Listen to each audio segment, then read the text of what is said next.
Okay. I wonder if we should do introductions. No? Do you guys want to do introductions? No? Everyone's too shy. Okay. Okay. Good morning, everyone. So today we had scheduled a day to present to our community some of the work that we have been doing in the last couple of years through our Justice Department and working alongside with our courts, with our judge, community, and other departments and services within the community. So today, I just want to say good morning. Thank you to our elder that provided our opening prayer. Can you hear me, Willard? No? Do I have to? Should I use a mic or no? Do you want me to use a mic? Do you want me to use a mic?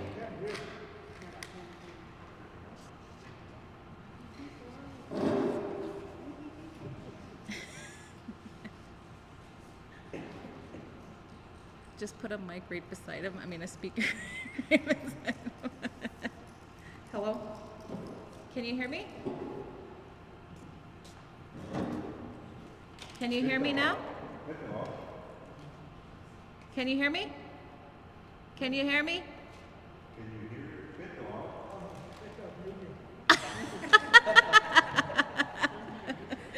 Okay, so I'm going to use a mic for Willard. So I just want to begin by acknowledging the land that we're gathered on, the people whose laws, teachings, and ways of knowing have guided this place since time.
reflects our Cree way of decision-making, collective, respectful, and balanced. And then, of course, there's confidentiality, protected discussions, safe environment, limited public access. So confidentiality is critical. People need to feel safe and speak openly. This process is not public by default, and measures are taken to protect sensitive information. Without safety, there is no honesty, and without honesty, there is no healing.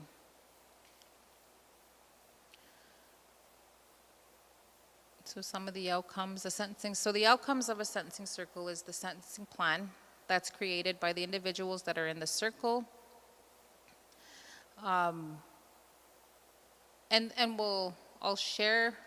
We'll do a demonstration of what a circle looks like. Not a mock, but we'll share it, what our circles have looked like in the past and the people that play the roles in the circles.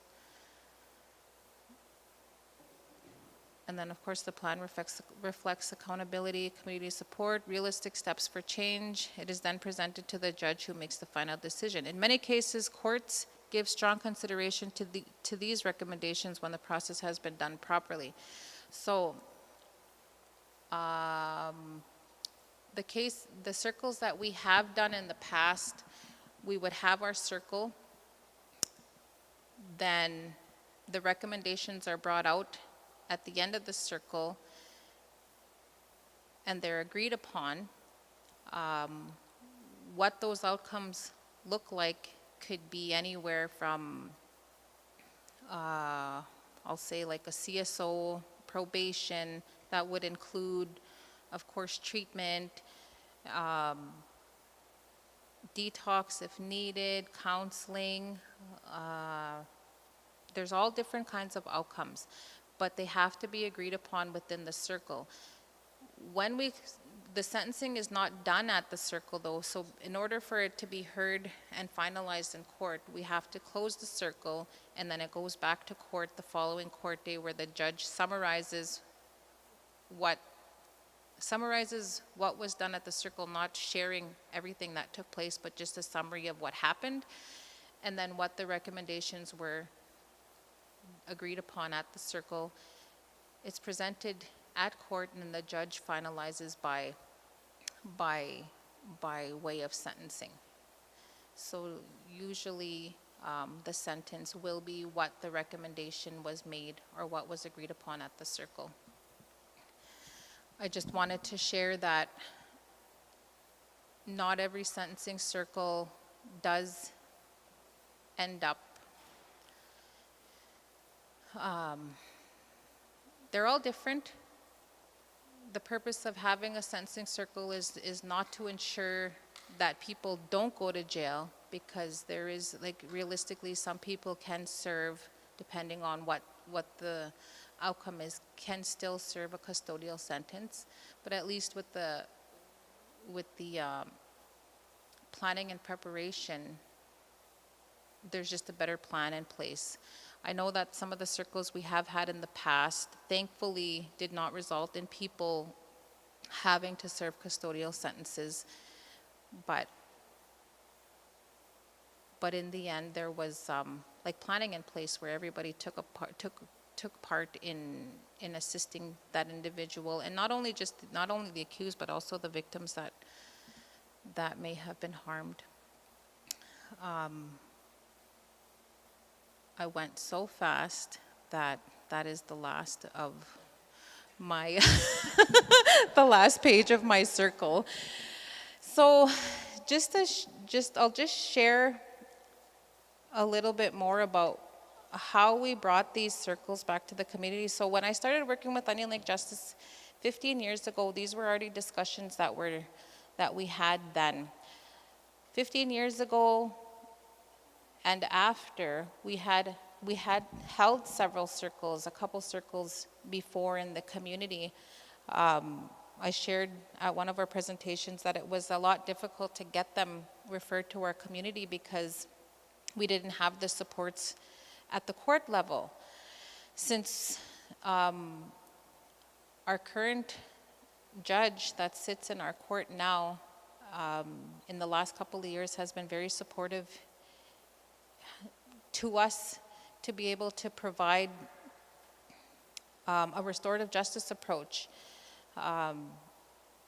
In the last 2 years, we probably had, compared to 15 years ago, in the last 2 years, we had probably about 10 sentencing circles within the community. They're not always all successful, but there's always that continuous aftercare, the continuous of working with the families. We have actually 2 sentencing circles that are coming up very shortly, one being within the next couple of days and another one scheduled in May. And without the support of our courts, I don't think we would be able to do this. I know as a community in a pre-charge situation, we could have sentencing circles without utilizing the courts and without utilizing the RCMP. We could do them as a community. And we've been trying to implement them utilizing our alternative measures program.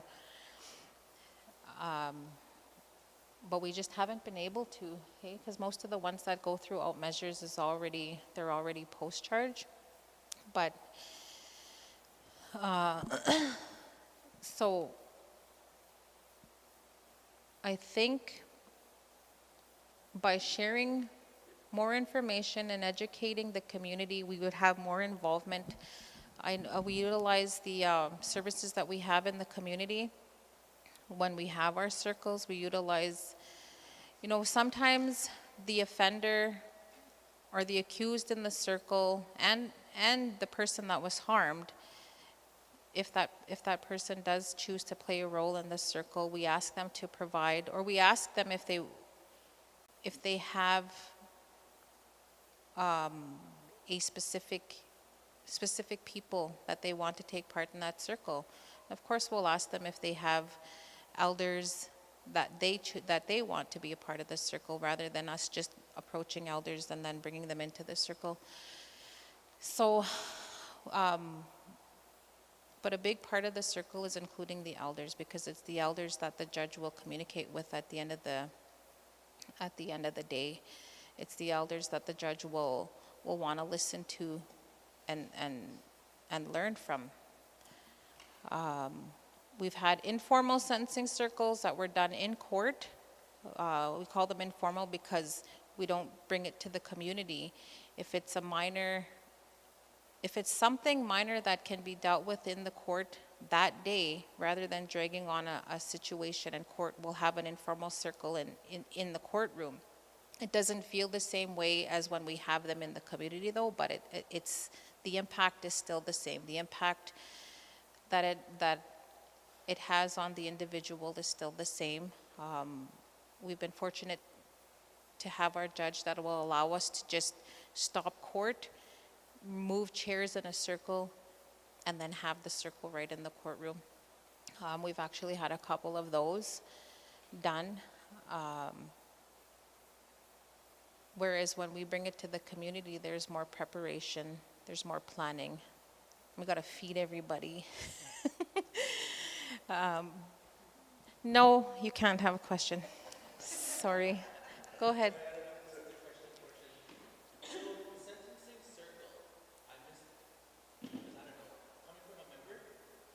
Mm-hmm.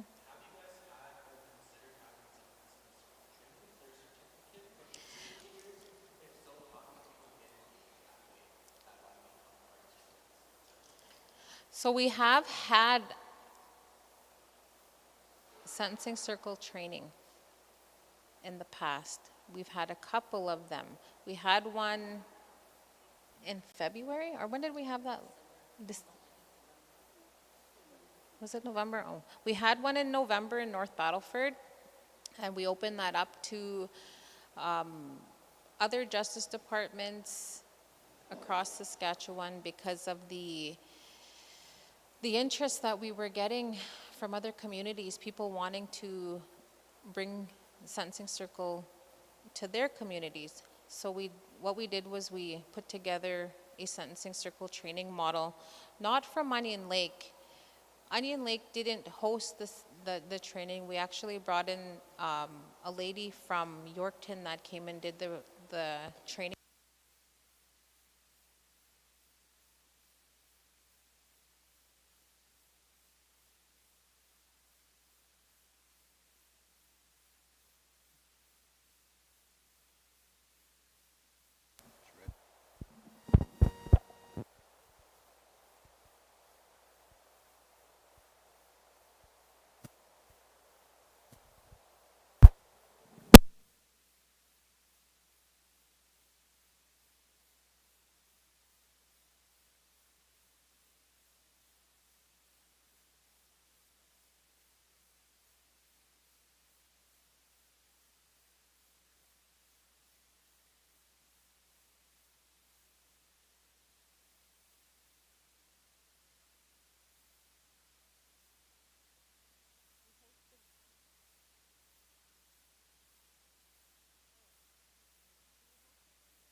That is available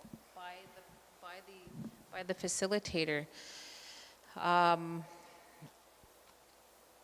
that was back in November. And we do plan on having another one. So we had a couple of them. Sorry about that.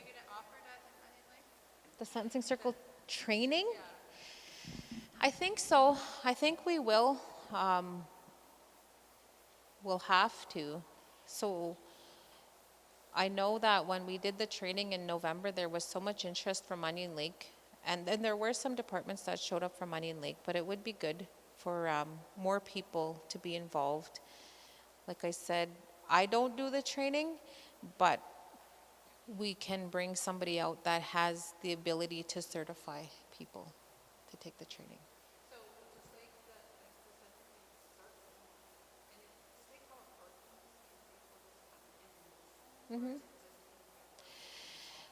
So it depends on the individuals in the circle, right? There are people that are comfortable with having other people there to observe, and then there are some that just want it closed and just confidential.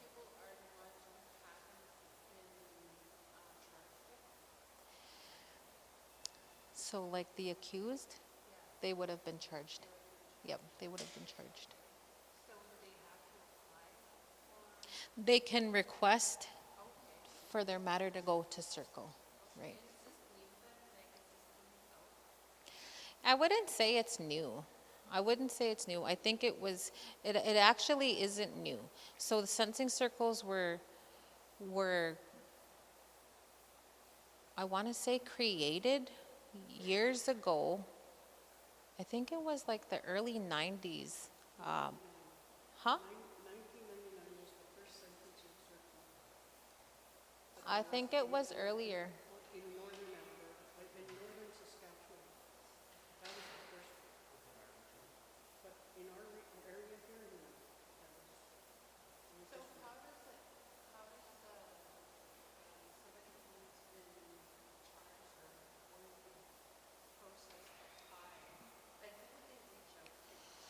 So in court, okay, there are, so there's different ways.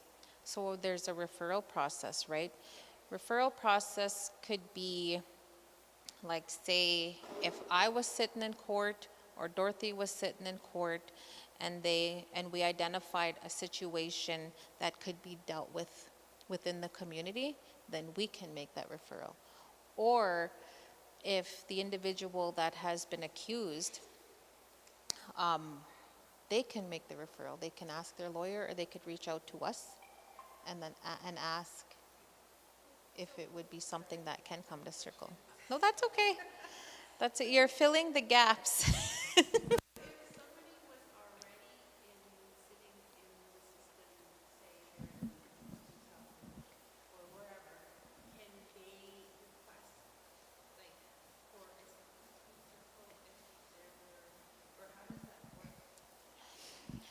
So they can make the request. Okay. There's different ways. So there's like not the process is not all the same for everybody, right? So every situation. I'll say if somebody was sitting in the correctional and they are waiting for sentence, they haven't been sentenced yet, and they want a chance to be, they want to go through this process, they could either reach out, like say they could reach out to their lawyer could reach out to me, or their lawyer could make the application in court to the judge, and then that's where the discussion happens, right? I'll give an example. We had a gentleman that was a guy that was sitting in custody before Christmas, and I think his lawyer, was going to, this guy was going to plead out, and it was for driving offenses. And if he had pled guilty to the driving offenses, and I'll share that he has a history of driving offenses, right? So a person that by law is not able to drive because of his history. He had some DUIs on his record, had some driving while prohibs, had served sentences in the past, so he was used to it, right? He was like, well, I'm just going to plead out. I'm going to do my 18 months, whatever, right? He was so used to it. Substance abuse all his life, alcohol being one of them. Sitting in custody and denied a bail hearing. He's like, no, I don't want a bail hearing. I'm just going to plead out, he said. And I was sitting in court that day, and the lawyer was going to go ahead and accept his guilty plea. Lawyer had already communicated with him and let him know that, this is what you're looking for, this is what the Crown wants.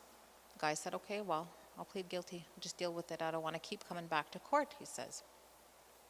He denied his bail hearing. So I intervened. What I did was I asked the judge to stand it down. I asked to talk to the individual. I talked to the lawyer, and I spoke to the Crown prosecutor. I asked for the matter to be considered to go through sentencing circle based on the information and the knowledge I had of the individual, right? I called the guy at the correctional. I explained to him what my approach was, and I explained to him what it would look like. I told him, you're already willing to make a guilty plea, so that's good. But if I can bring it to circle, would that be something you'd be interested in doing? So he asked me what the circle would consist of. Like, what do I have to do? If I come to circle, what do I need to do? And I told him, well, the number one thing is you need to address your addictions. Because, for somebody that was abused alcohol all his life, I knew that I had to ask him first, right, to make sure that was something that he was willing to do.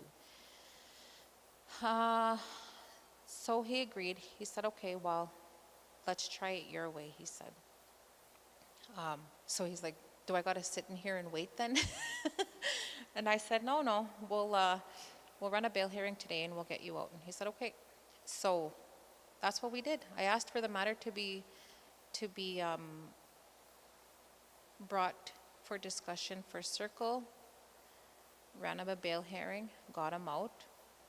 did the legwork, the communication that we do with the Crown, with the judge, and with the legal aid, and everyone agreed that it would come to circle.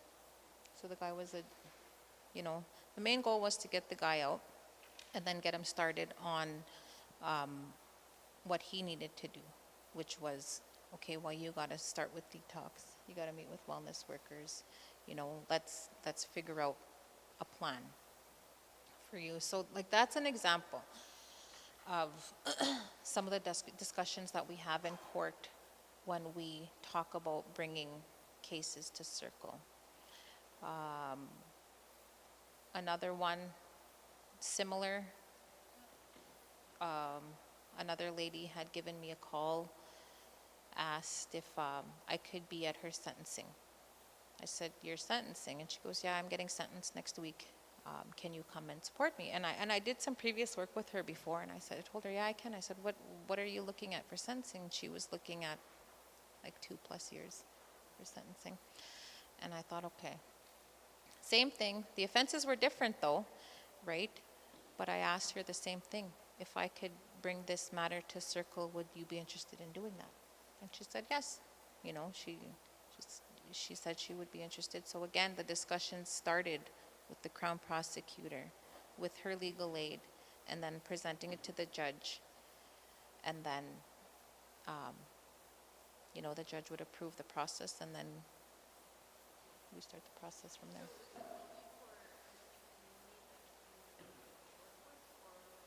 It has to be community-based, yes. So as long as the community is willing to support the process and the individuals, then yeah, it's for community. And that's one of the guidelines, and I'll share that in the protocol this afternoon, that's one of the criterias for the province that has to be followed, is the community has to be willing to support the process. So this is the one from 2017.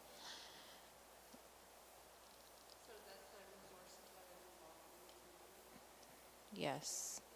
So the offender is willing to participate in the circle process. The offender must have roots in the community.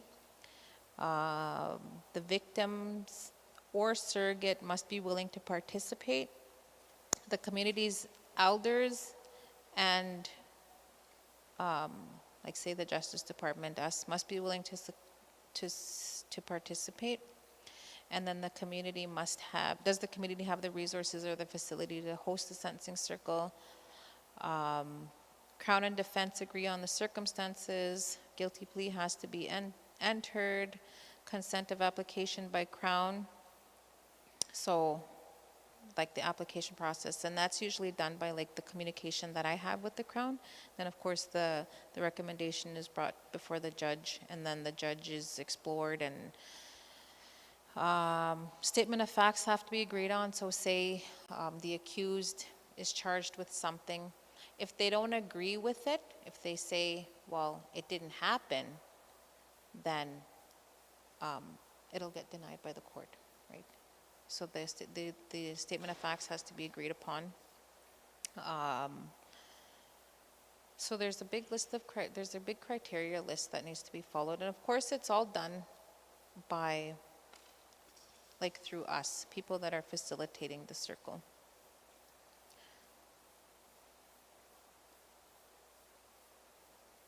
I'm trying to find that criteria list.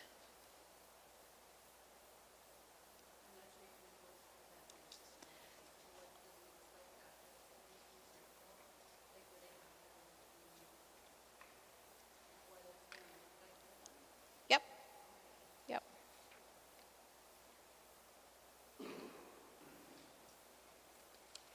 But I'll go through that this afternoon. The protocol is way more bulkier. I just wanted to begin by sharing a little bit of it. And then I'll share, of course, what the circle looks like and what to expect in the circle. Like the seating arrangements and stuff.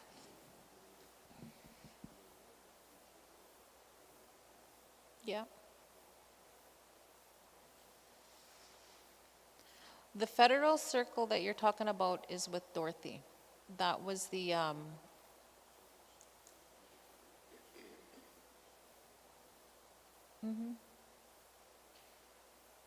that one is totally different from a sentencing circle. The one that was with Dorothy was the parole hearing. Yeah, that was a parole hearing circle.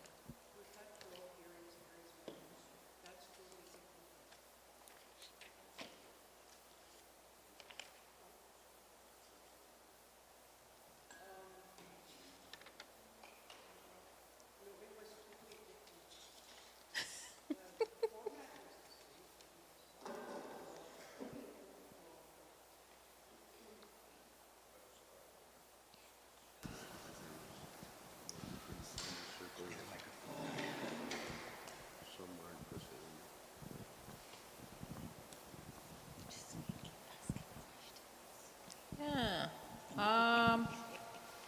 I lost what I was saying before you asked me a question. Do you have any more questions? Protocol going towards the circle. That's what it was. What are the results of your sentencing circles? What are the outcomes? So each circle is different. When you say outcome, what do you mean? Like, Have they returned back to incarceration? Was there repeat offenders? Have they finished their sentence in circle? Have they hold the accountability, and are they still continuing to maintain? so the circles that we have had, yes, I'm going to say that they have been successful. They continue to be successful. The supports are still in place. They still continue to follow the plans. I'm just trying to think of this last one that we had. She was given a probation order for a certain amount of time that she needed to follow. Continues to follow her probation order. You know, they're still following the plans that were set out for them at the end of this circle. Continuing to meet with wellness workers, continuing to maintain sobriety, work with the supports that they have identified for themselves within the community. I would say yes. With the circles that we've had in the past, Do you have any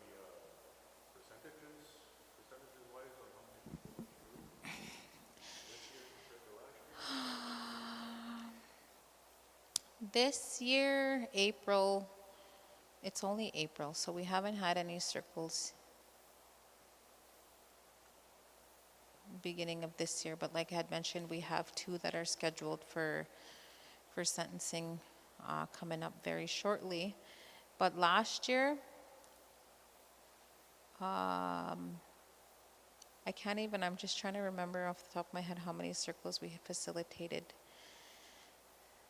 But your question is percentage-wise? I was just wondering, what is the percentage of people finishing their sentence? Because I think that, like, if it's a sentence in circle, then there should be, a duration, a time frame of how long this person is going to be in this program. Well, some people will continue to, like, some people will continue even past whatever order was given, right? So if the elders say, well, I want you to do this for 6 months, that's going to be one of the recommendations, right? I don't have any data to show that, no. No, I don't have data to show.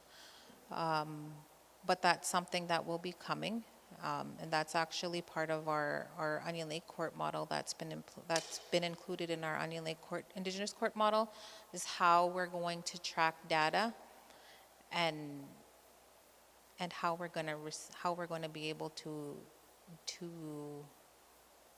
receive it, I guess you could say. This is, this part of the information session on sentencing circles will align with our Onion Lake Court model. So we are going to be presenting the Onion Lake Court model very shortly as well. We haven't identified a date yet because right now we're still working on it, but we're hoping to open up Onion Lake Court in September. And I know that when that has been successfully operating, that we'll probably see more circles and more sentencing circles, because our court model will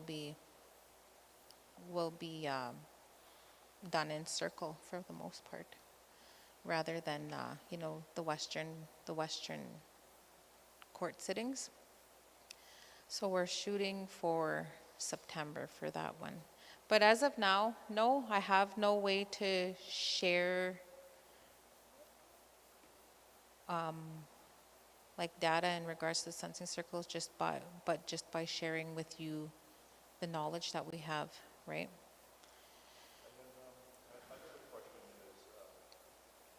The sentencing circles, we say that they're, connected to cultural and practices and stuff like that. How do we create that accountability for individuals to remain, going down that path, like engaging in the ceremony and engaging in the cultural during their duration in the sentencing circles? So when we come to circle, we provide, that's all in that's part of the preparation, right? So before we prep for circle, there's a lot of legwork that's done before we come to circle. And a lot of that legwork includes developing what that would look like for the individual, what types of supports they want, what types of the individual, we're not going to sit there and tell them this is what you need, right? We want to hear from them what they want and how can we help you achieve what you want. So if that looks like sitting with an elder, meeting with elders, meeting with supports, it's all in part of the preparation, right? And then like it comes from them is what I'm going to say. How do we ensure that happens? Is just by continuing to support them, like the follow-ups. It all comes back to how much is that individual willing to do, right? And then what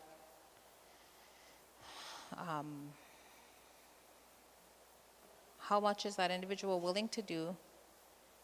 How are they going to do it? And where are they going to go, right? So their plan is built on their needs, I guess you could say, yeah. But we utilize elders, right? So like a big part of the process is involving the elders in the process. And it's not always there. We have had individuals that come through circle and don't follow that way, right? They follow, like say, Catholic, or they choose not to follow that because they weren't raised around ceremony, right? So there has been, so like I said, it differs. It all depends on the individual that comes to circle. So then what you're saying is in the traditional colonial justice system that provides these individuals with conditions, X, Y, Z, no drinking, no hanging around this person, no hanging around that place. The sentencing circles would provide them with what they want to do. So say if they wanted to still continue using, that would be okay for them. Oh, no. No. So there would probably be conditions that they not be in, say, an establishment that serves alcohol, or they cannot be, say, drinking or what. There's still those conditions that will follow, right, as part of a sentence. But at the end of the day, it's up to that individual to take accountability for whatever the outcome happens, right? So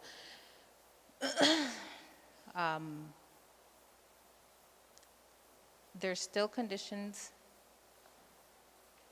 at the end of the day, but we try to avoid, if we know that somebody is struggling with addictions, we try to avoid that, right? We try to avoid setting them up for failure. We try to avoid putting conditions on them that we know they're not going to be able to, or realistically won't be able to follow, right? Like, say, a long-term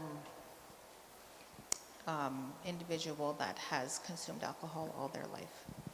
You can't just take it away from them, right? Like, there's work that needs to be done. I have a But- question. Sorry, Julie. So what I'm gathering here with just observing the question period here, so my understanding basically is the onus then would fall on the offender, as it's their responsibility to maintain this healthy lifestyle. I guess the question being, is there a structure that they would then follow? Like for example, the PO officer. Is there a check-in place where the offender would come and say, I did this, this, and this. I'm maintaining good standing with the community, yada, yada. Is there a place where they have to go and check in? Most times, there would be, yeah. They would still have to report. Yeah, they would still have to report. Most times, there's still a reporting process. Like I said, some people would still even get a custodial sentence, right? CSOs, community sentence order. You know, the end result would be could be a community sentence order where they would still have to report to a probation officer, and then just do updates on what they've been doing, right?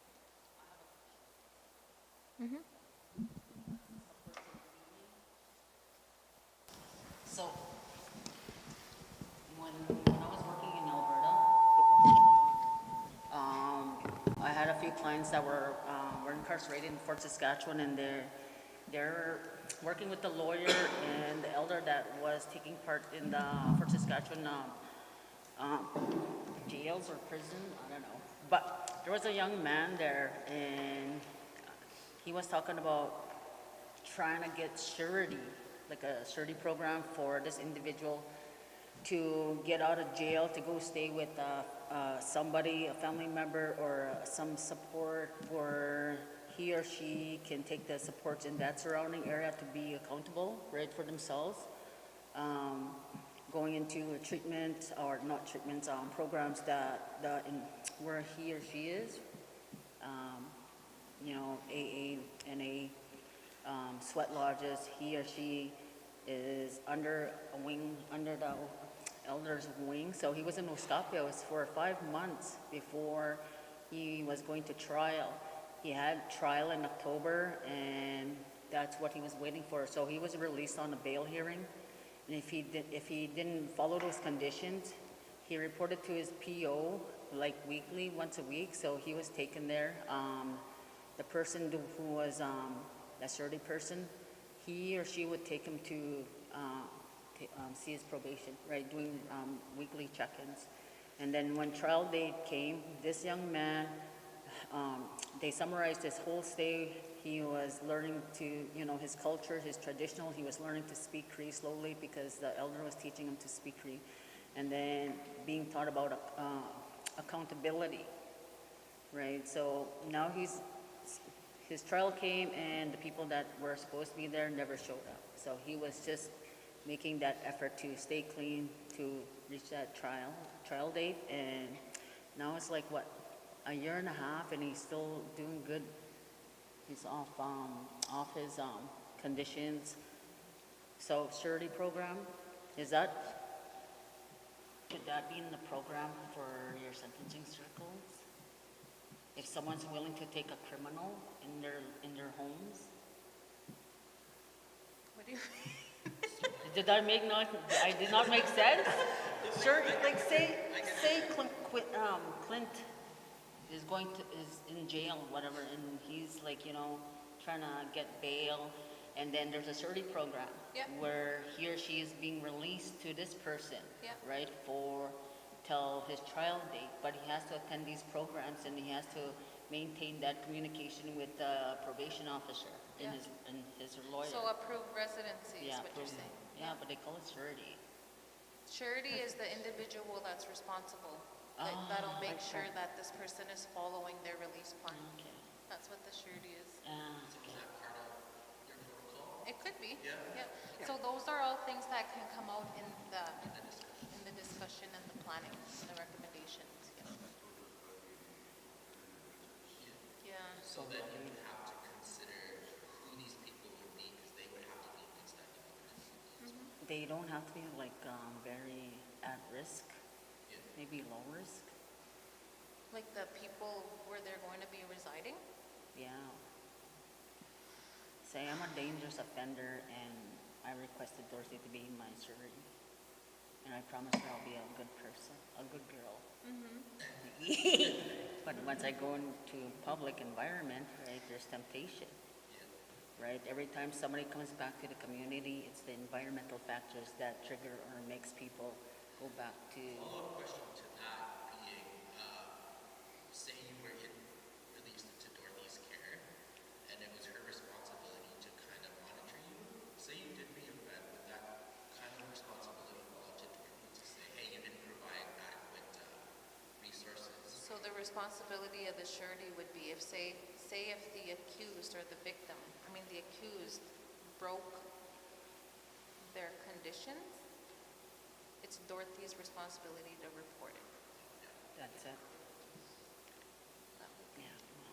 Say if you had a curfew, you weren't at home at a certain amount of time, if you didn't come home, she would have to report it. Yeah, right away, because that's part of that program, right? And you're willing to take a chance on this person, and this person's really want change and making that effort to follow the structure or the conditions that she or he is given, right? So.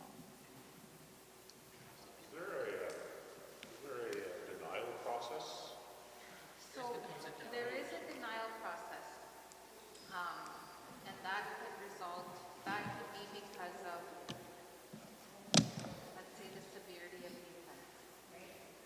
So that could play a role in the denial. Another denial process, another reason for being denied is not accepting responsibility. So there are ones that will say, well, I didn't do it. That's not how it happened. So that's why we talk about the agreed statement of facts, is they need to agree on what happened. And we have to have a discussion and modify that statement of facts where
should come to circle, then it'll go back to court and, it'll be denied. So there's criteria for denial.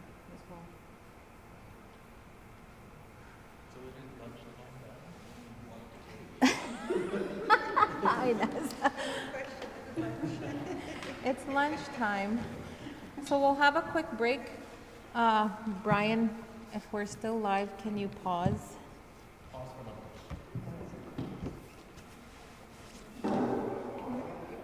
What's that? Yeah. I don't know. Yeah. Okay, because I'm gonna share the other part of it. I just shared a really all over the place presentation this morning, but there's a.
Do I need to use the mic? I'll use the mic anyways. So we are back after our lunch break. I'll just kind of give a brief about what we talked about before the dinner and then what I'm going to share this afternoon. So this morning we talked about, I gave a little summary on what a sentencing circle is and the purpose of it. This afternoon I want to provide an overview on the sentencing circle protocol that we had created specifically for Onion Lake. A lot of it mirrors the the sentencing circle process that was developed for the province in 2017.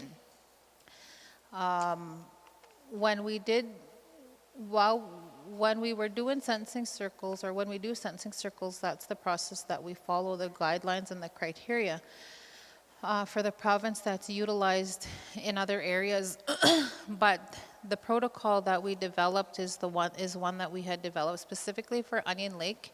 It's currently in the drafting process, currently being looked at and revised, and one of the reasons why I wanted to present it today at this information session is to be able to gather and hope to get more input from community so that I could take that back and share that with our consultants that's helping us finalize the draft. When the draft is finalized, then I will present it to leadership in the community. Then it'll be up to the community and leadership to approve and pass the protocol. Once that process has been completed, then this is the process we'll be using in Onion Lake for sentencing circles. So Onion Lake Cree Nation Sentencing Circle Protocol includes, in this protocol, it includes the introduction. So there's an introduction, there's background, there's cultural connection, the legal context, the sentencing circle process referral, the eligibility investigation, circle preparation, circle proceedings and sentencings, recording and confidentiality, scheduling, decision-making, and then of course the code of conduct for sentencing circles and the role of the circle facilitator. So that's the table of contents. And then we'll move into Onion Lake Cree Nation Guidelines for Sentencing Circle Protocol. So I'd mentioned before, it's a lot of information. I'll try not to go through it too quickly, but I'm just going to share the information page by page. So the introduction part, these guidelines outline how sentencing circles will take place for First Nations individuals in Onion Lake Cree Nation. This process is grounded in accountability to all who sit in the circle and guided by respect for both the justice system and our community. It reflects Nehiyot teachings and values, including Wagutawin, the understanding that we are all related, and how do you say that? Mio-witi-to-win, living and working together in a good way, and shared responsibility for healing and balance. The intention is to uphold clear standards while allowing flexibility for culture, ceremony, and local context. Sentencing circles create space for truth-telling, reflection, and collective responsibility, where decisions are made in a respectful and culturally meaningful way. These guidelines apply only to sentencing circles. They are not intended for other type of circles, such as those used in restorative justice or community peacekeeping. Background information. The overrepresentation of Indigenous peoples in Canada's justice system has been widely documented, including by the Truth and Reconciliation Commission of Canada and the Supreme Court of Canada through the interpretation of Section 718.2, subsection E of the Criminal Code. Conventional punitive approaches, particularly incarceration, are often remove individuals from their communities, disrupt cultural ties, and can foster disengagement rather than accountability. As a result, such approaches have shown limited success in reducing recidivism among Indigenous offenders. In response, many communities in Western and Northern Canada have implemented sentencing circles, also known as healing circles, as an alternative or complementary justice process. These circles draw on traditional Indigenous practices that emphasize collective responsibility, restoration, and healing rather than punishment alone. Amendments to the Criminal Code, along with the jurisprudence such as the landmark Gladue decision, R versus Gladue 99, have affirmed the need to consider culturally appropriate alternatives for Indigenous offenders. Sentencing circles typically involve the offender, the victim, elders, community members, and justice representatives. Together, they discuss the harm caused, the underlying factors, and the appropriate steps towards accountability and rehabilitation. While the final sentencing authority remains with the court, judicial acceptance of circle recommendations is common, particularly when the process has been thorough and community supported.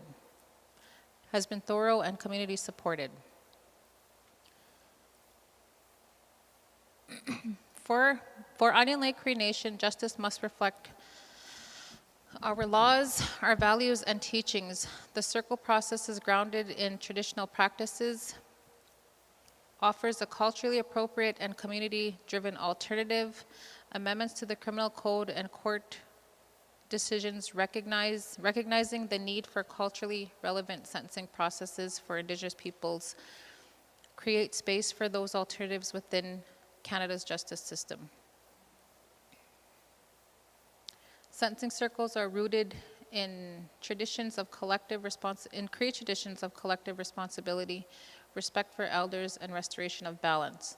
The process brings together the offender, the victim, the families, the elders, and community members to openly discuss the harm that has occurred and determine the appropriate steps towards healing and accountability. While the final sentencing authority remains with the court, community-based recommendations developed through a thorough and respectful circle process are generally given serious consideration. Experience across Indigenous communities has shown that community-driven circles reduce recidivism by fostering genuine accountability and reintegration, strengthens families and community bonds through shared responsibility, restores traditional governance and dispute resolution practices, promotes healing not only for the offender and victim but for the entire community. For Onion Lake Cree Nation, the circle process aligns with Cree principles of Wagutwin, kinship and interconnectedness, respect and collective care. By addressing the root causes of offending, such as intergenerational trauma, substance misuse, poverty, and loss of cultural connection, the community can work toward long-term solutions rather than short-term punishment. Although implementing sentencing circles requires time, coordination, and community commitment, the long-term benefits are substantial. Reduced incarceration, lowering recidivism rates, stronger families, and empowered community leadership. By grounding justice processes in Cree law, tradition, and community responsibility, Onion Lake Cree Nation can strengthen its capacity to respond to harm in ways that promote healing, accountability, and lasting community wellness. The cultural connection. The use of the circle process to address community justice concerns is not a new concept within Onion Lake Cree Nation. Long before the introduction of the Canadian justice system, Cree communities resolved conflict through traditional laws, teachings, and collective decision, making practices rooted in natural law and Wagutwin. The principle of kinship and interconnectedness responsibility.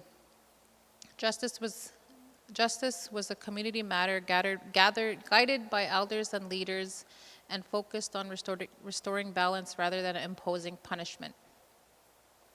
The circle concept is inherent in Cree culture and reflects long-standing communal practices of dialogue, respect, and shared accountability. The circle represents equality. Each voice is valued, and no one stands above another. Decisions were traditionally reached through consensus, ensuring that outcomes reflected the collective wisdom and the well-being of the community. Traditional practices naturally integrated into sentencing circle process include spiritual guidance through prayer, smudging, and ceremony, grassroots consultation, ensuring those affected by harm have a voice, consensus-based decision-making rather than adversarial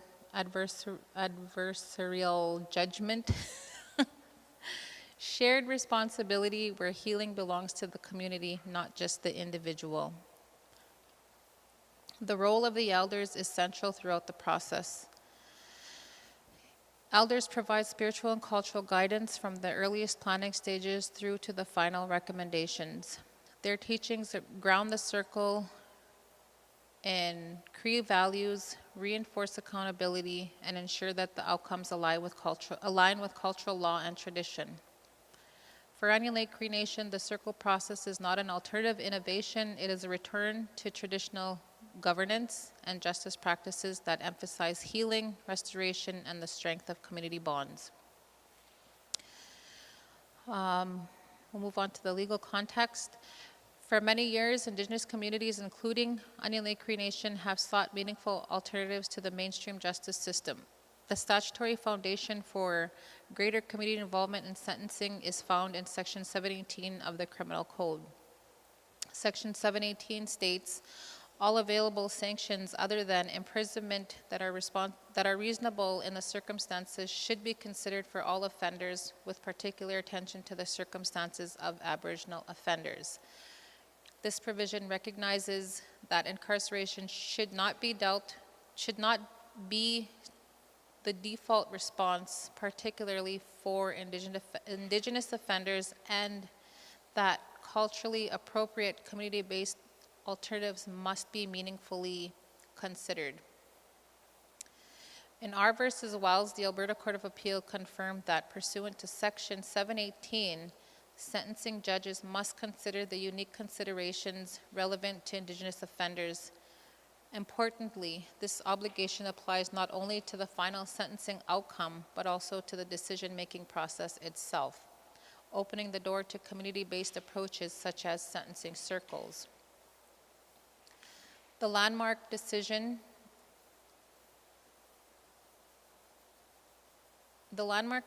in R versus Gladue further clarified how Section 718 should be applied.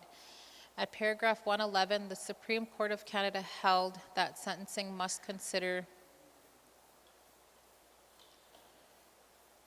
the background considerations regarding the distinct situation of Aboriginal people in Canada encompass a wide range of unique circumstances, including most particularly unique systemic or background factors which may have played a part in bringing the particular offender before the court, and B, the type of sentencing procedures and sanctions which may be appropriate in the circumstances for the offender because of his or her particular heritage or connection.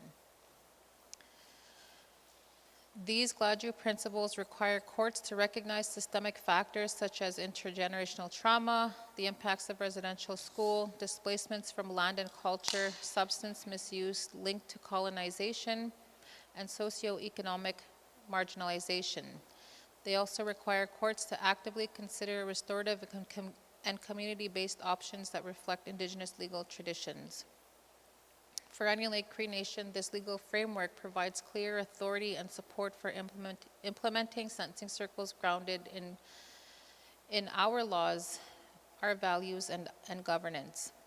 The Criminal Code and Supreme Court do not merely permit these processes, they do require that they be seriously considered whenever appropriate. So the sentencing circle process. An effective and accountable sentencing circle within Onion Lake Cree Nation includes several carefully structured stages. Each component must be thoughtfully completed to ensure the integrity, cultural grounding, and fairness of the process are maintained. So, the process does include the referral, the eligibility investigation, the circle preparation, the circle proceedings, and then the sentencing. So the referral process, what that looks like is a recommendation to refer an offender from Onion Lake Cree Nation to a justice sentencing circle may come from several sources, including the RCMP, court workers or community justice staff, defense counsel, the Crown prosecutor, the offender, the victim, or community leadership or elders.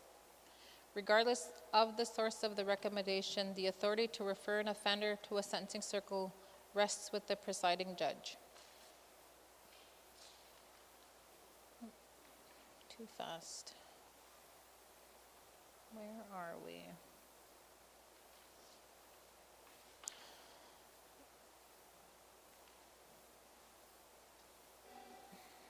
Once the court determines that a sentencing circle is an appropriate option consistent with Section 718 of the Criminal Code and applicable case law, the matter is formally referred to Onion Lake Cree Nation's designated justice coordinator or sentencing circle facilitator to initiate the process.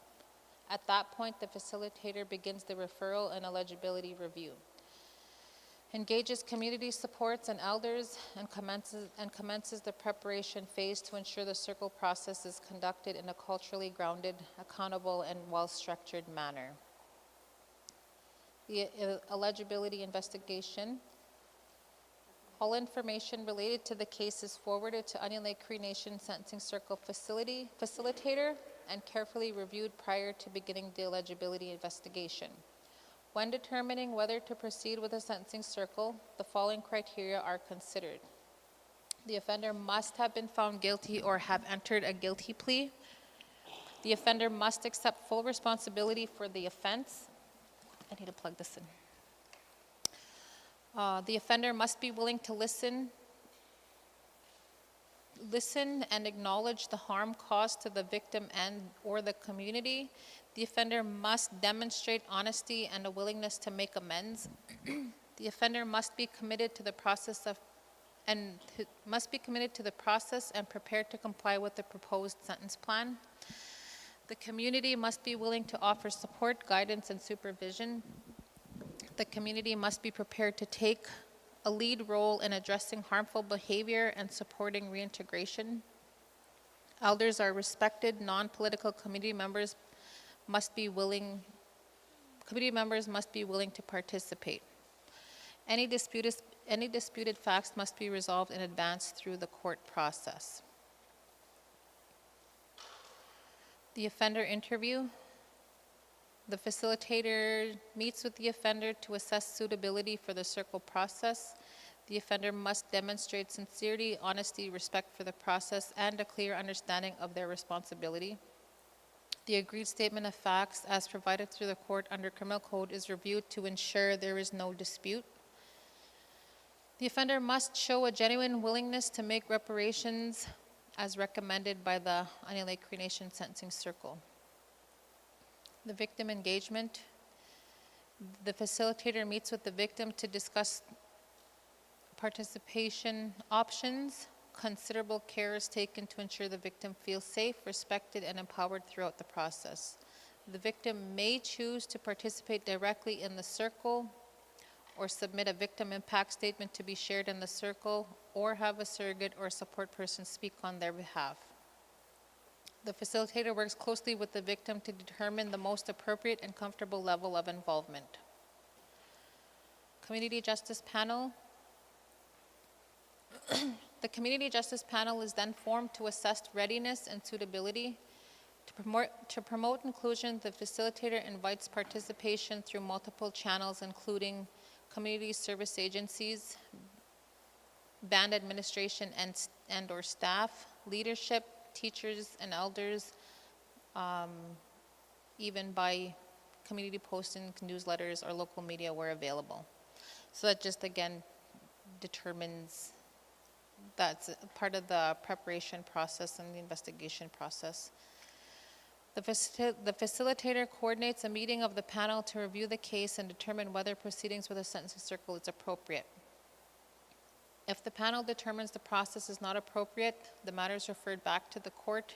This may indicate that the community is not ready or willing to accept the responsibilities associated with the circle process. If the panel recommends proceeding, it determines who will participate in the circle, whether culturally appropriate practices such as praying and smudging will be included, how circle prep will be conducted, and what community resources are available to support the offender following sentencing. Where youth under the age of 12 may have valuable input, appropriate child and victim support services will be consulted to assess participation and ensure safeguards are in place. Participation and decision making. Participation in a sentencing circle is entirely voluntary. Individuals holding political office may participate only as a community member or in a professional capacity as appropriate. All decisions and recommendations of the Community Justice Panel are made by consensus, reflecting Cree values of collective responsibility and shared decision-making. Following the panel meeting, the facilitator establishes a timeline for circle preparation and consults with the presiding judge, the Crown Prosecutor, and Offenders Legal Counsel to request a suitable date for the circle. Circle preparation. All participants must be properly prepared before the sentencing circle takes place. Preparation is essential to maintaining the integrity, cultural grounding, and accountability of the process. I need to plug in sorry, I just have to pause for a bit.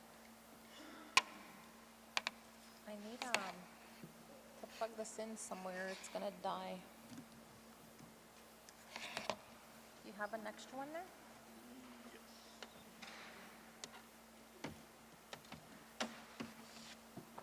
You guys hear me?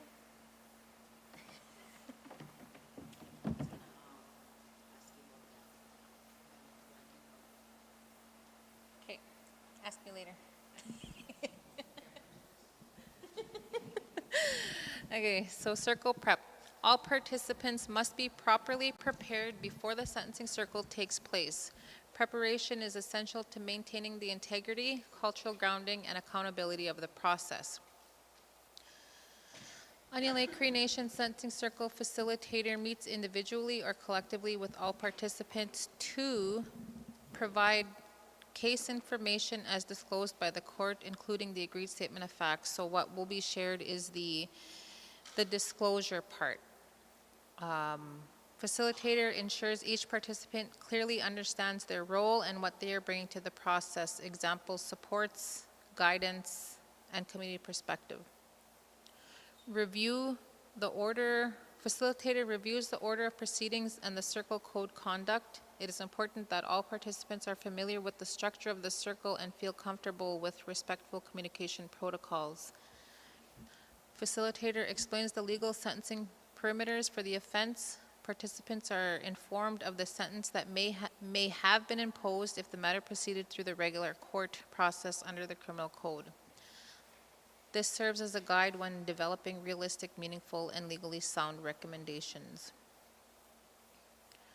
Each participant is advised that the Onion Lake Cree Nation Sentencing Circle Facilitator carries a legal and professional duty to report certain disclosures that may arise during the circle process.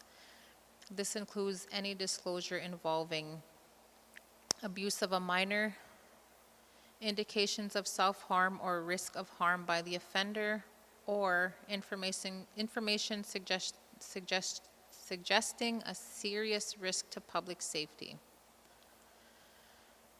Circle prep also ensures that participants are emotionally ready, culturally informed, and committed to working towards consensus, so towards an agreement.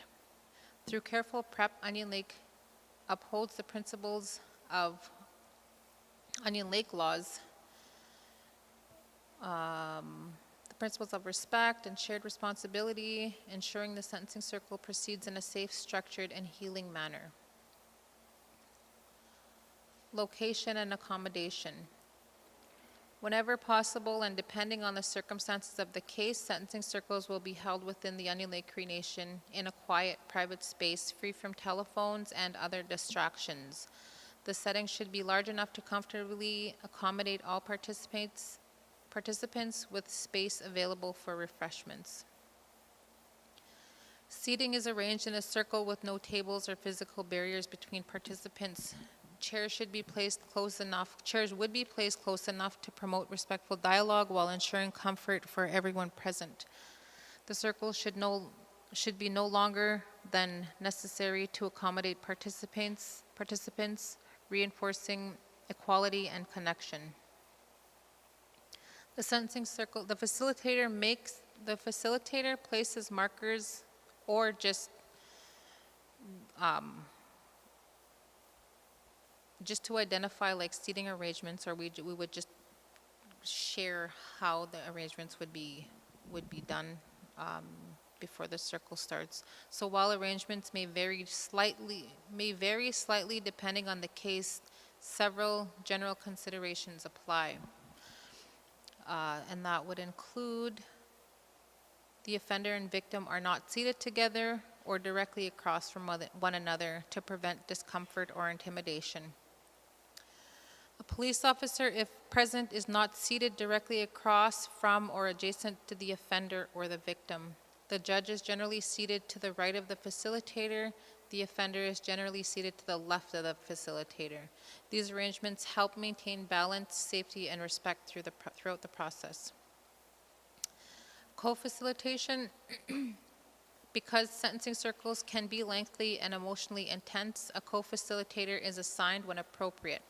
The co-facilitator is fully briefed on the case and attends the circle to provide support to the lead facilitator and participants as needed. Translation.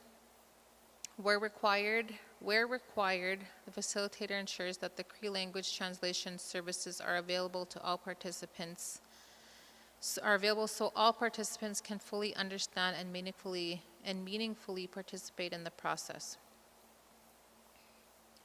Circle proceedings. Each sentencing circle is unique, reflecting the specific circumstances of the offense, the offender, the victim, and the community. While every circle carries its own character, the structure of the process remains consistent to ensure fairness, accountability, and cultural integrity. The facilitator arrives early to prepare the space, which may include smudging the room in accordance with our practices. Participants are then invited to sit in their assigned places. So then it goes on to opening the circle. An elder opens the circle with prayer.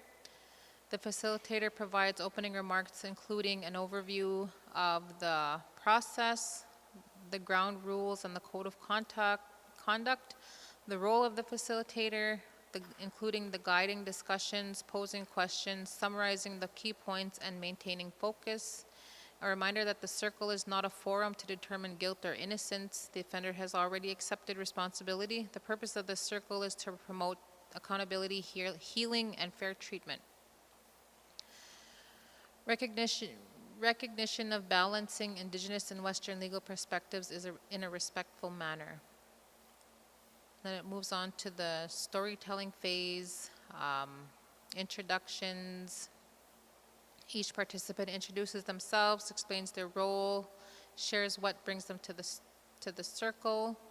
Statement of facts, the Crown outlines the charge and reads the agreed statement of facts. The offender statement, the offender addresses the circle, speaking in their own words about the incident, their feelings about it, the impact on the victim, family, and community, and how they intend to respond differently in the future. Victim statement, the victim or a designated spokesperson describes the impact of the offense. Community reflection. The talking continues around the circle. Participants express concerns, feelings, and perspectives on the harm and its broader community impact. Multiple rounds may occur until all voices are heard. Participants are then asked to reflect on what they have heard and begin considering recommendations for sentencing.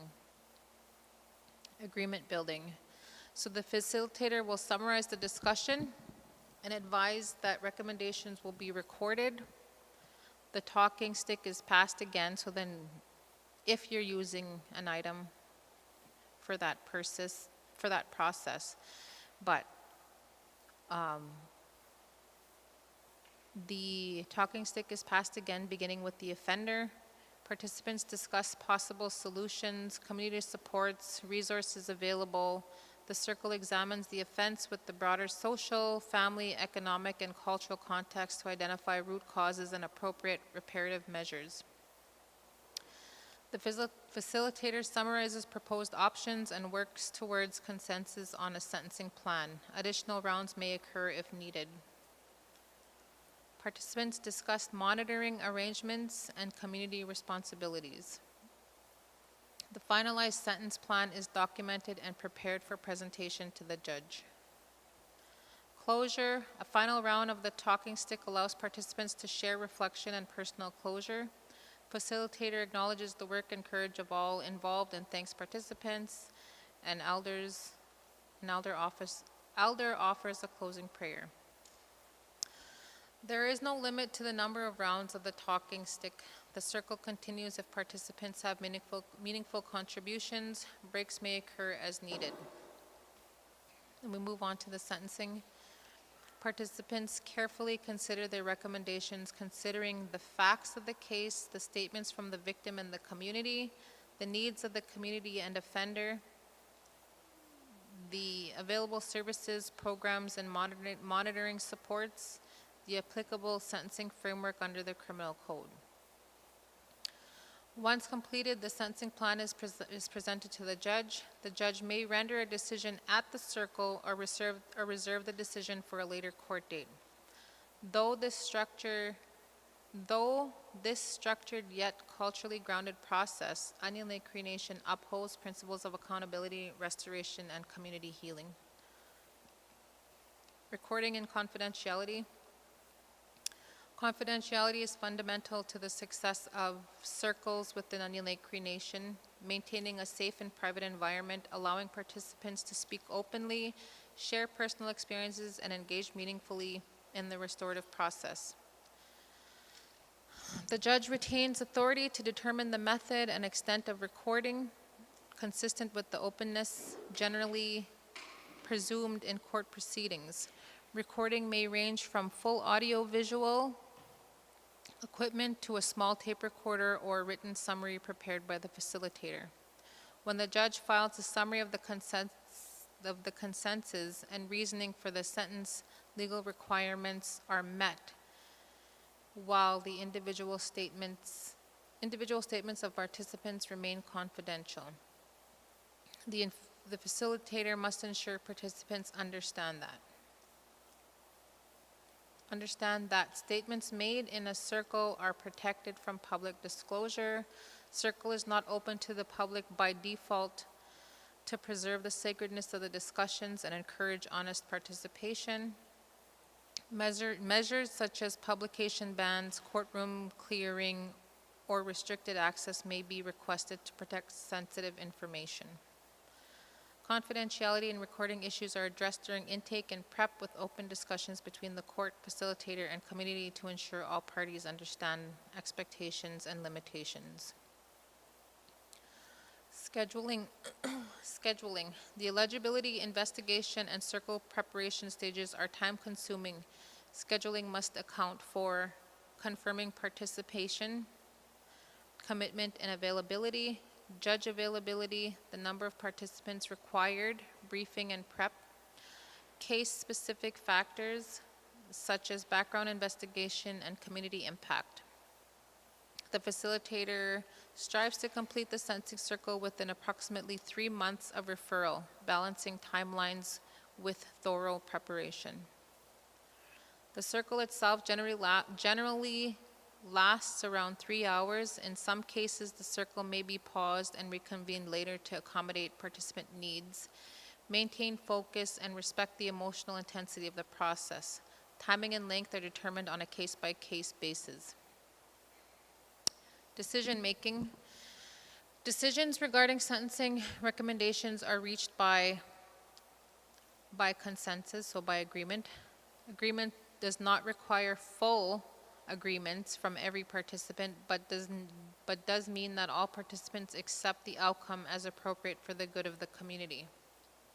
The principles guiding consensus decision-making include prioritizing the well-being and safety of the community, respecting Cree values of Wahgootwin kinship, interconnectedness, and shared responsibility, ensuring the recommendations reflect accountability, reparative actions, and culturally appropriate solutions. By following these principles, Onion Lake ensures that sentencing circles remain fair, culturally grounded, and focused on restoration and healing for both the offender and the community.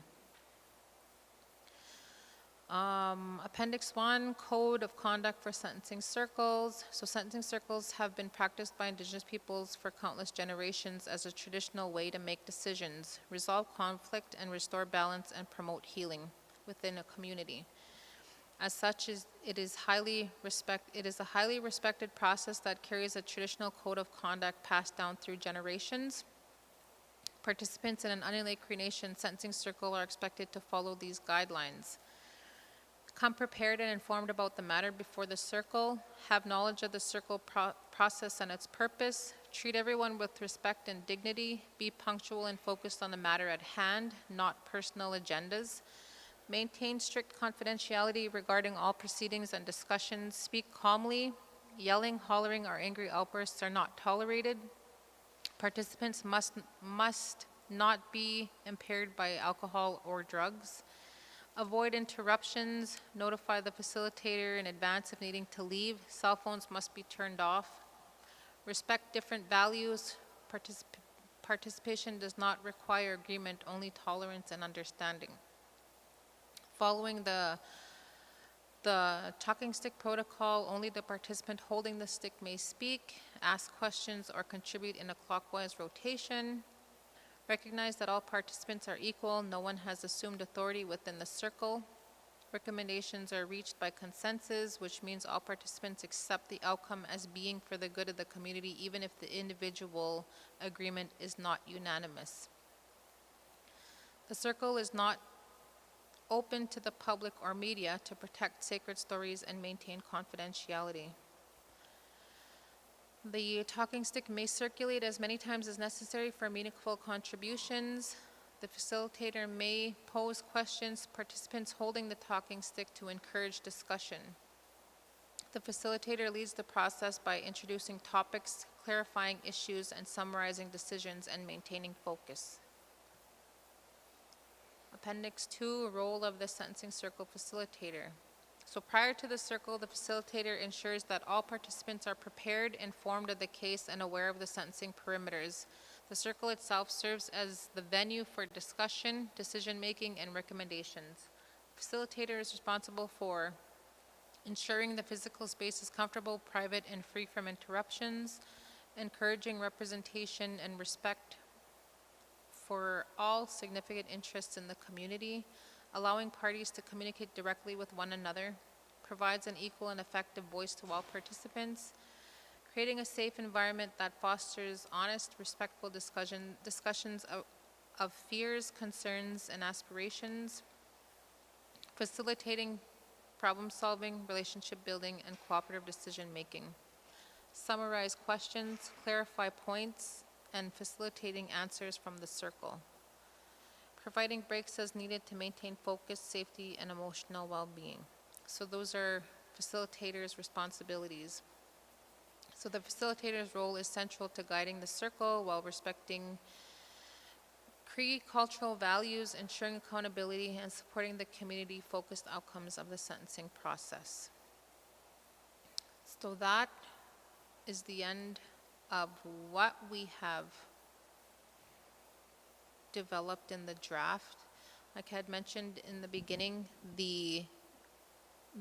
this draft is currently sitting with our consultants, and I had mentioned that one of the reasons why we wanted to share this at today's information session is to be able to gather input and suggestions from community. So what I'm going to ask is if anybody would like to have a conversation, to feel free to reach out to our office, and I'll make sure Dorothy answers all your questions.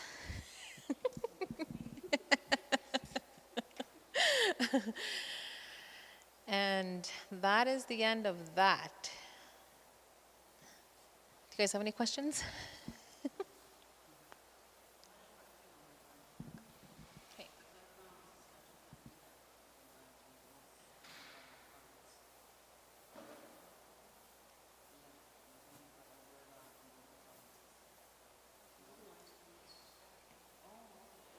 They're for everywhere.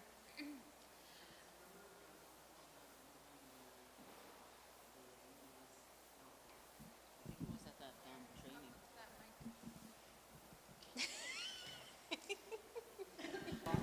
Okay. Oh, yeah, I hear myself.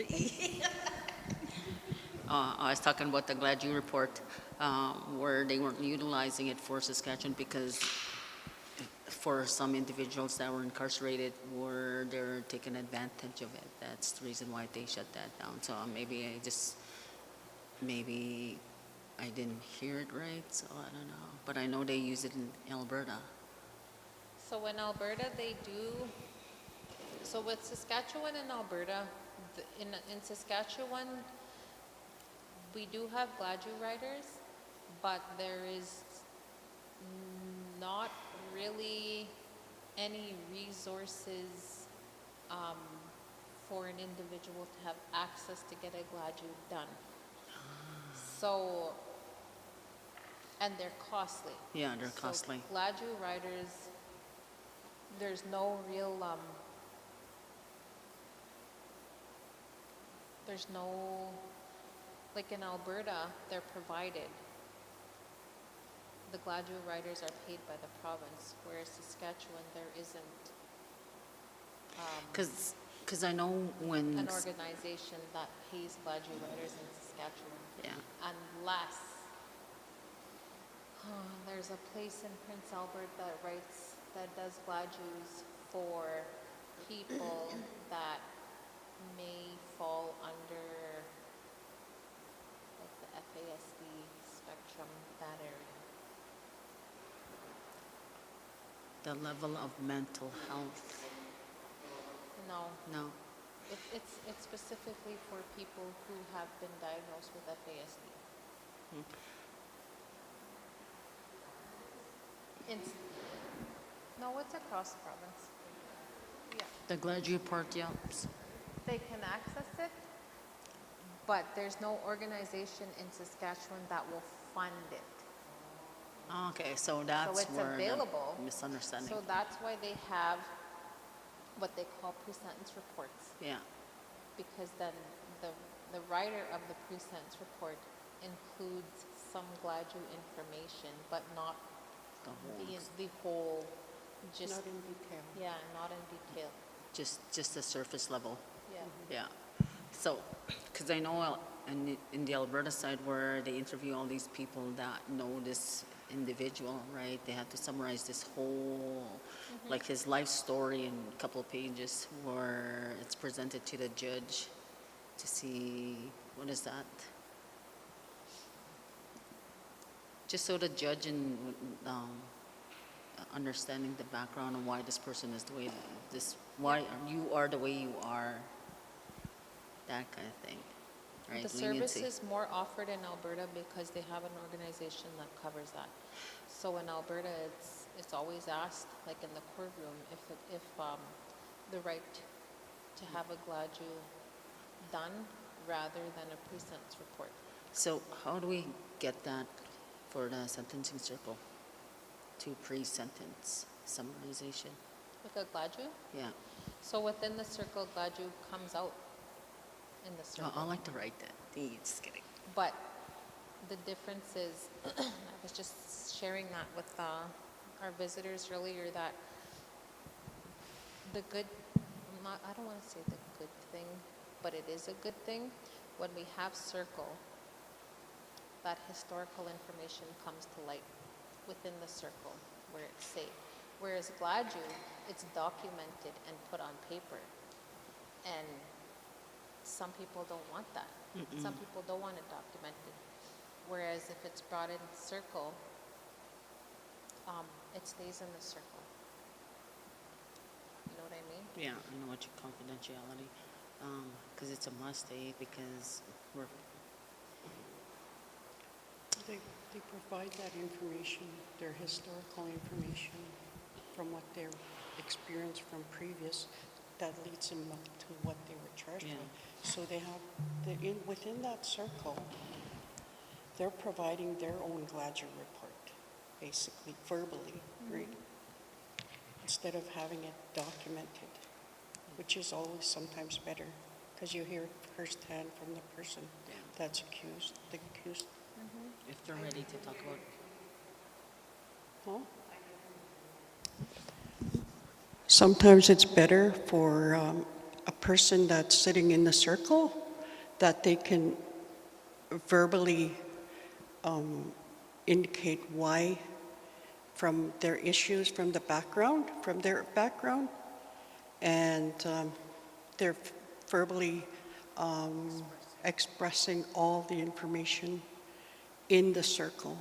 Sometimes that's better than having a document, because we can clearly hear what an individual went through before they were charged or after they were charged. So if a person, expresses their thoughts and feelings to the circle, I see something that, I don't know why, I don't think I should say it in here.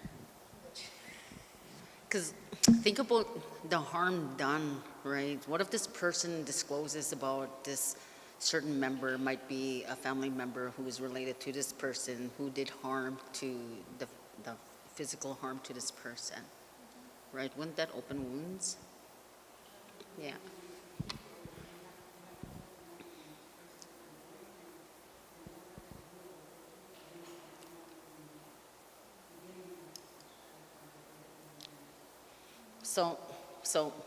But this is what I'm trying to say.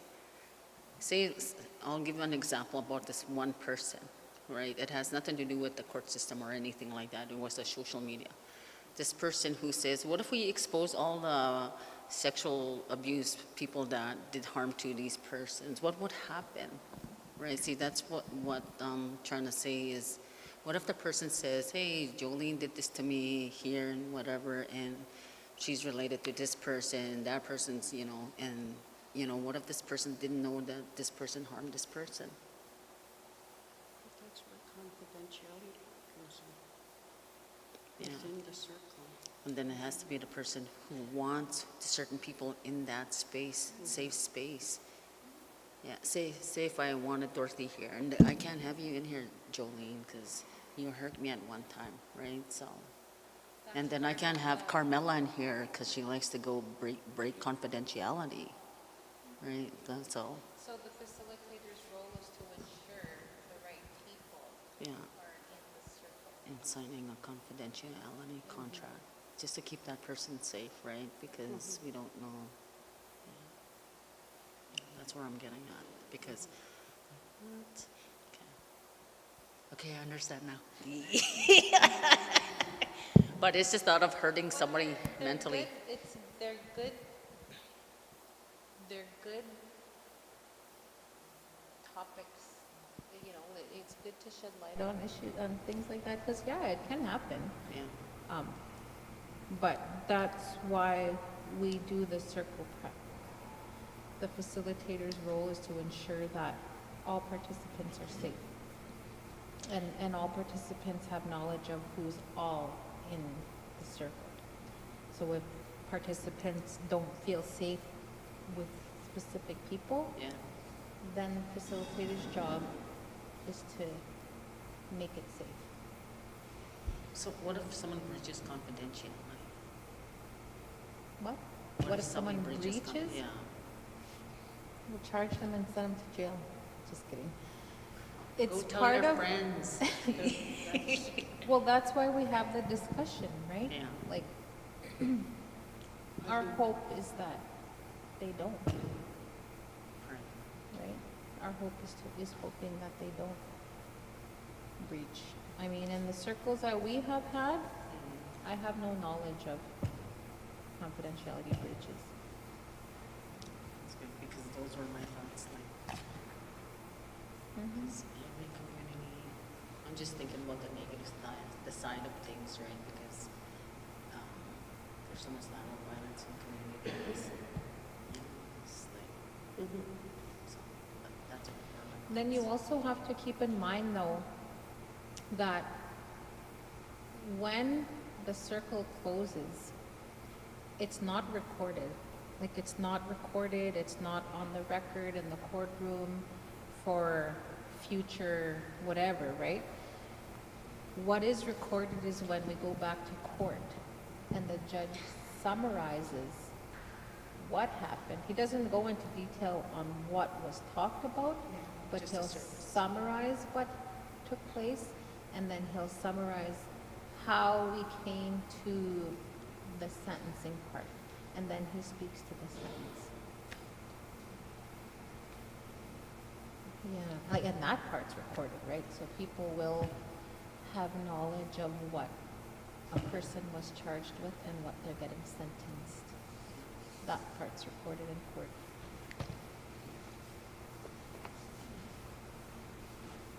Any other questions? I wish we had access to So it. I had something on my phone that I kept for a question. A few pages back. I'm just trying to kill time here in 2 hours. Which one? On here? The holistic part, right? The core principles of the sentencing circle. Which page? The holistic part, bringing the elder, and, some of our individuals don't believe in that, the smudge and stuff. I know that the judge will allow it. So I had it here, personal factors. What if somebody in the circle says, no, I don't smudge? That's okay, you don't have that. We don't have to. Yeah. That's part of the prep. That's why there's pre-prep. So facilitator identifies what the circle is going to look like before we come to circle. So if people in the circle, like say the accused is not culturally connected and prefers church and, then it's the facilitator's role to ensure that that process is respected. Huh. I feel like I should go stand up there, but I don't want No. to. Bitch. I'm wondering, I have a loud voice. I can't hear you. I'm wondering, after the sentencing, right? So say take it that after the sentencing and you don't go to jail and then there's a different protocol. So what do they do? Like counseling? Or is it gonna go to cultural base? Or how are we doing to help the person? That comes out at the end of the circle. So the recommendations that are made within the circle Yeah. is what the sentence will be. But do you guys have something planned like in the cultural area? Or how do you? We would, I'm kind of assuming you guys are going through it right now, right? yeah, so we would play a role in developing that plan, but it's up to the The individual. individual to follow that plan. What are the resources that are available? Like, is there, like, the protocols, cultural based? Are they learning it that way, or is there counseling? I'm wondering about the resources. Well, it would be with whoever they choose. So what would come out in the plan will have different resources from each department there. Whether it's Equiscape, if it's involving addictions, if it's involving healing and wellness, we'll bring healing and wellness. And then, that's why we include the resources that we have in the community to be able to help us develop a plan for individual. Yep, would help with developing a plan and would,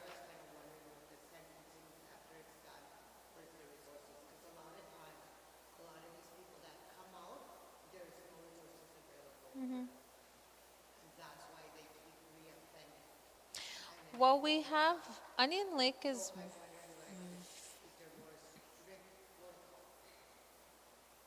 So this is my understanding of the different ends, right? If they don't have that support, they go to jail, they come out, they have all these plans created while they're incarcerated, they go to detox, they're gonna go to, rehab, they're gonna go to, what is that, sober living. Yeah. So they have all that all set, but, right, the door is open right there. You have all this set for you, it's up to you, right? You have to meet that person 50-50. Yeah. You can't force them to go No, down. but I'm not saying force them, but I'm wondering about the resources. Are they really available? Like, I know for a fact, like rehab, it's next to impossible. It's very hard to get it.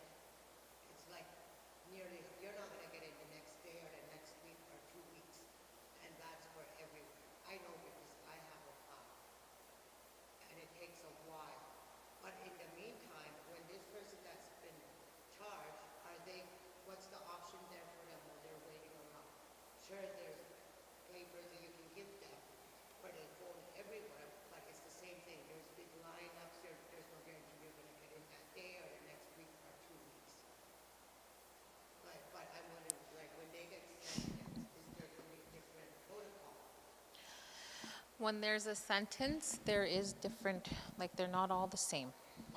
So let's say somebody is sentenced to, say the outcome of a circle, an example would be, well, you know what, the elders and everybody in the circle agree that you need to work on yourself, right? So they want you to get counseling.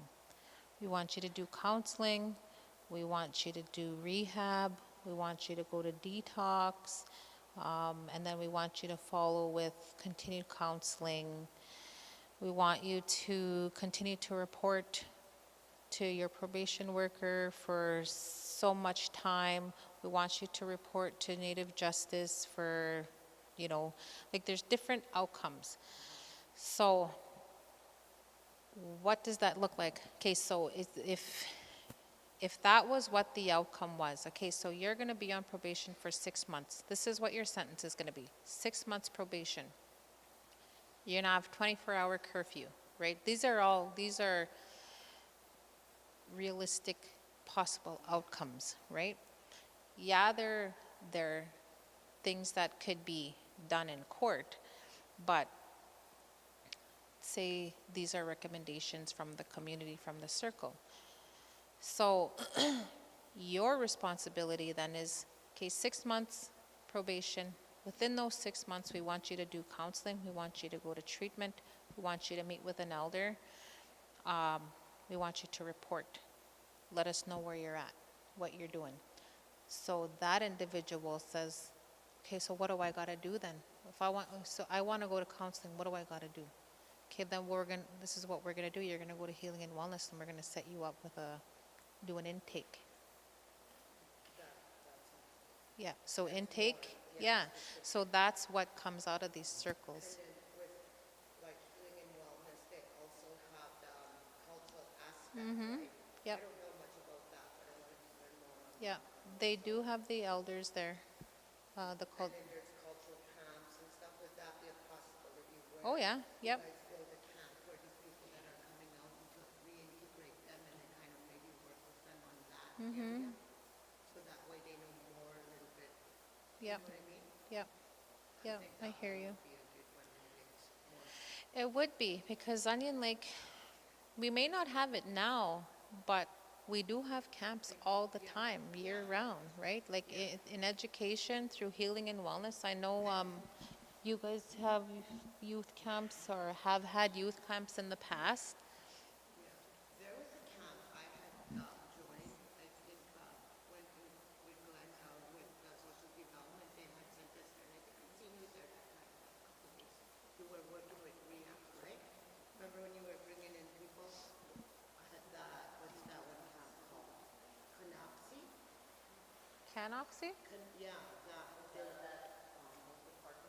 yeah, remember I found that really beneficial, like if you put that in there, I think that would really help because there was stuff there that I didn't even know about.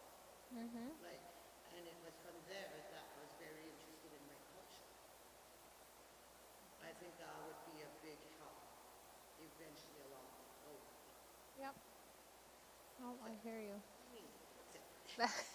I hear you. Thank you for that. I mean, see, that's the kind of stuff that we wanted to hear. We wanted to hear more feedback. It's just unfortunate, and I'm glad that 7th Gen was here to be able to present it live. I hope we do have some viewers. Like I said, if you do have an input and want to share information, don't be afraid to reach out to our office. Dorothy loves communicating with people. Just kidding. We'll be able to gather your information and even just to come in and sit down with us and have a conversation with us. We can make that happen. For sure. Anybody else? Anybody else want to say anything? Here you go, Dorothy.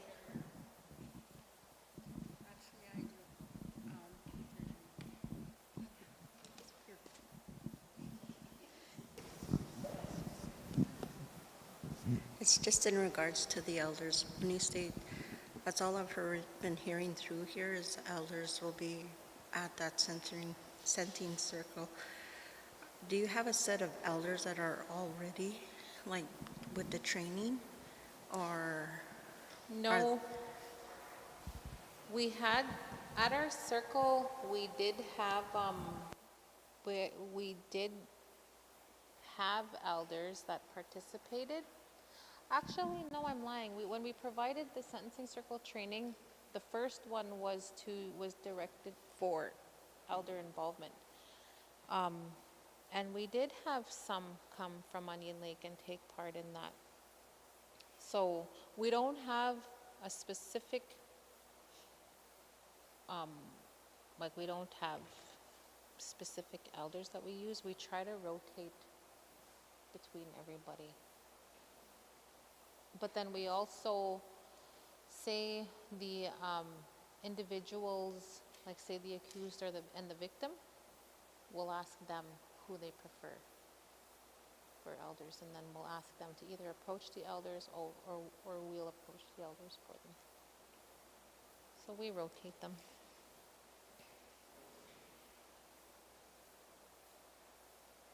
Yeah. So with that, I think Dorothy doesn't want to say anything. We'll close and I can. I just wanted to add that, you know, we have our, with our draft that Jolene brought up, you know, you're more than, to the public out there, if you have any input, we would certainly like to hear from you. And this is not a final draft. We're still waiting. And like I say, we welcome your input to include in our draft. Also, with our program with Native Justice, we also have another community safety forum that's happening on April 28th, which will be here at this location at the new Round Hall. For, you know, call our office or Carol for more information, and we will be providing lunch as well. So with that, we thank you for joining us. Thank you.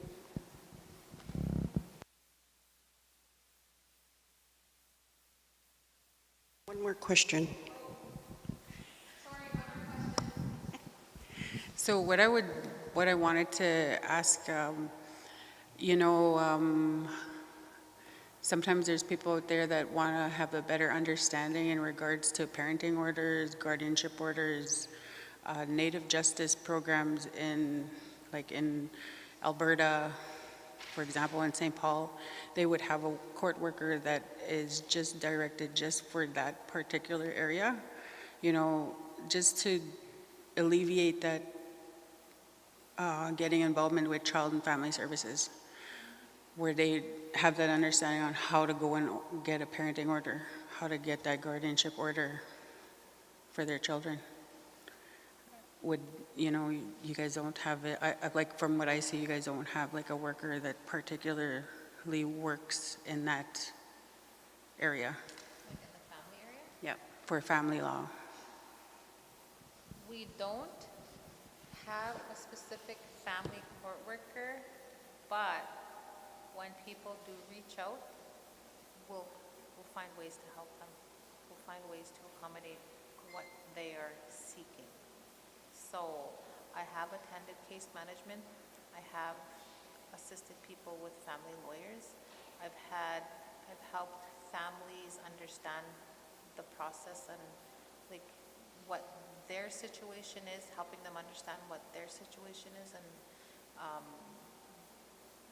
letting them know just like step by step what's going to happen next, you know, what's to be expected. So when people do come and ask for supports, we'll find a way to support them, even though we don't specialize in that area. But I know that we are going to try to get a family court worker. I think We are hopefully in the soon. process. Yeah. But just to add on to that, we do advocate, and we do try and help them as much as we can where they're needing help. So we're always there to assist however and where we can. Because a lot of times they don't, it's like, you know, like they don't know where to go, and when they do, they can't speak and advocate on their own behalf, that they need somebody there to support them, especially, you know, it's hard for people to fill out the documentations, those, you know, for a parenting order, or guardianship order, you know, if they're the ones that are taking that role to take on the kid's responsibility, even them, yeah.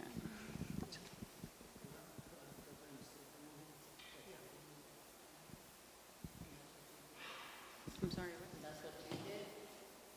Yeah. So basically advocating for them wherever they need it.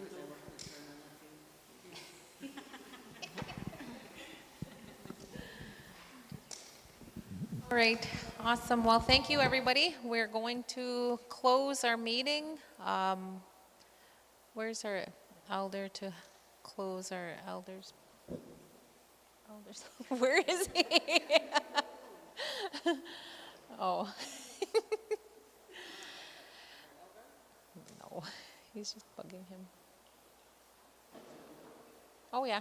Okay, we can end the live, Brian, and again, thank you everybody for that joined, and hope to hear from you in regards to what we shared today. Hi.